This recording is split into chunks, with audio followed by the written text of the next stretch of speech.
Freddy37 just resubscribed for 65 months.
Good morning. Hello. Hi. Hope everyone is doing well this morning. Welcome back to the Jackals, Freddy. Thank you very much. Good morning, Borrowed Facts, Dark Paladin, Nagralanx, Phoenix Grey, Prof Knight. How are we doing, everyone? Hello, hello, hello. Good morning. Frag Daddy 2.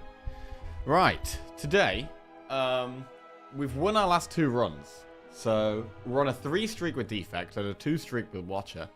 So, it'd be really nice to keep those going. Would be really good to keep those going. But we are going to be starting with Ironclad. Starting with Ironclad. And hoping to get these streaks going. Acer Laptop the Spire. Morning, Archaeos. Morning, Hank General. Marie. Hello, hello, hello. How's everyone doing today? Sorry, I was starting a little late today. It's bad, actually. It's bad. I got distracted doing an IQ test. I started doing this IQ test. And I was like, oh, I've got to finish this. I must finish this. So, yeah, I did an IQ test. As opposed to starting on stream on time. Sorry about that. 1 game in 3 hours, sweet. Did you have an IQ? Did you pass? I'm sorry, it's not good. Listen, it's not a good excuse. I'm well aware of that. But I was so into it. Bro, I was so into it. Let's hope it turns from Confront the Spire to Comfort the Spire. I started doing it in bed. And I was like, I need to know. I need to complete this. Yeah, apparently my IQ is... Hang on a second. According to this test. Where is it?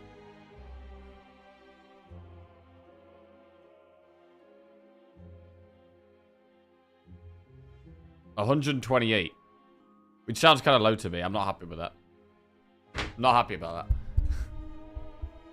It's bad when it says low instead of giving you a number. Right, I could definitely do better than that. Oh, that's low. Oh, fuck off. Super low. Nah, fuck off. Right, starting with Ironclad today we are. Right.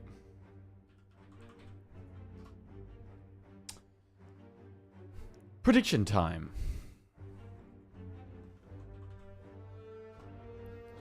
And I feel like we've been playing pretty well the last few days. Just a couple of small mistakes. A couple of times... There's been 1 or 2 runs where I don't know what we could have done differently. And that's bad. I'm not happy about that. Because I like to be able to look back at the end of a run and be like, okay, I could have done this differently. But the run we lost on Ironclad yesterday, where we had loads of block, but no draw. I don't really know how we could have won that. Right.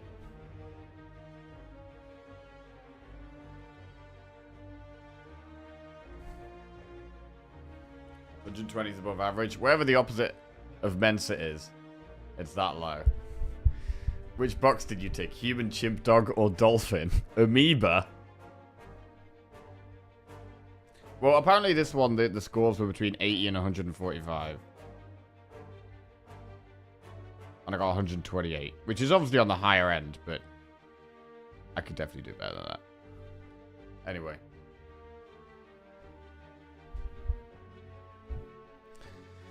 Right.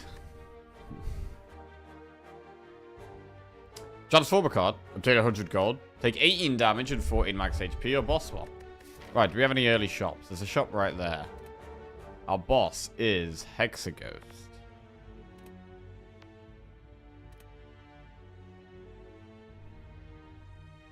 If we go to this shop, we have to do an elite on floor 6. I mean, the only way we don't do an elite on floor 6, though, is if we do the Flaming Elite. So, to be fair, we're kind of committed to just doing an elite on floor 6. Which means we should take 100 gold, and then we should go through the shop. Because that's a good way of getting strong early. Off my chef. Off my shower at 9 a.m. meeting. Bye, everyone. You can blame Jackie for missing my morning's musings. I'm sorry, Prof, man. I'm sorry. Listen, I'll be on time. I'll be on time every day for the rest of the year. The rest of the year. 8 a.m. every day. Right. Luna, good morning. How are you doing? That's a lie. Nope. It came out my mouth, so it's gonna happen. I should hope so. Right, 100 gold. And we're gonna have a little sneaky peek in this shop.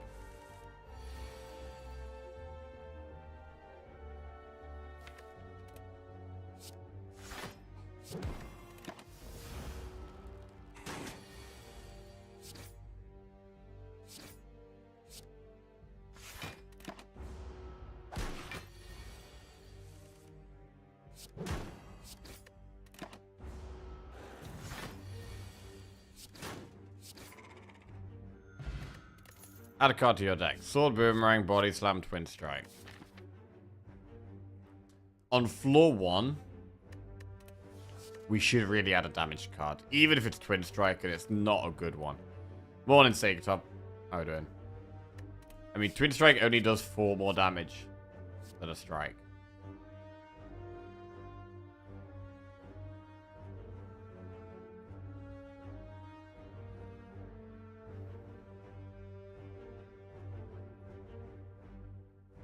But I think we do take it here.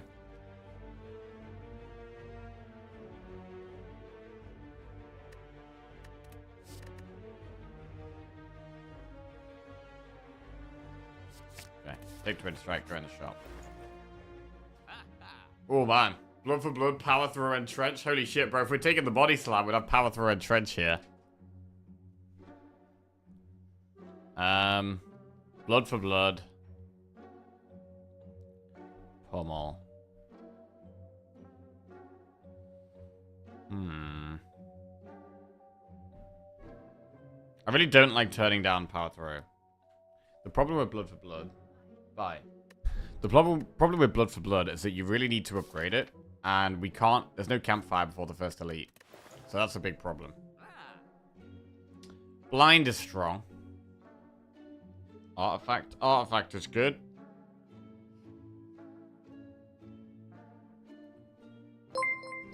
There's lots of options in this shop, to be honest.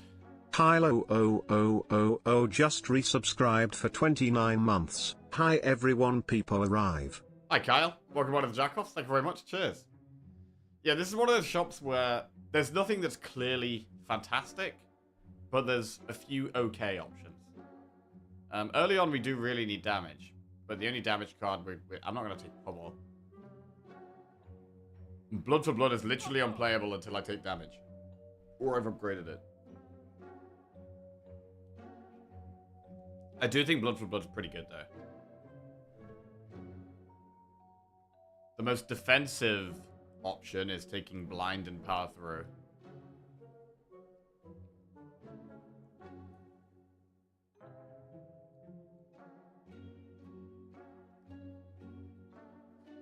Could take Blood for Blood and Power Through.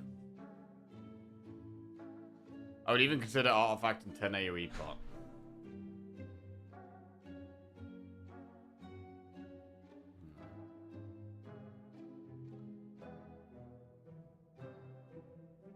Yeah, that is a bit too expensive.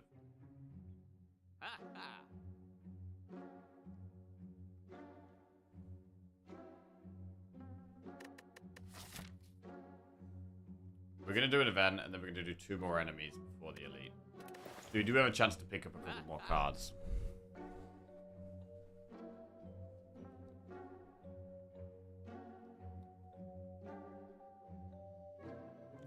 Power Through plus Blood for Blood is 159. We can't afford a pot if we do those two.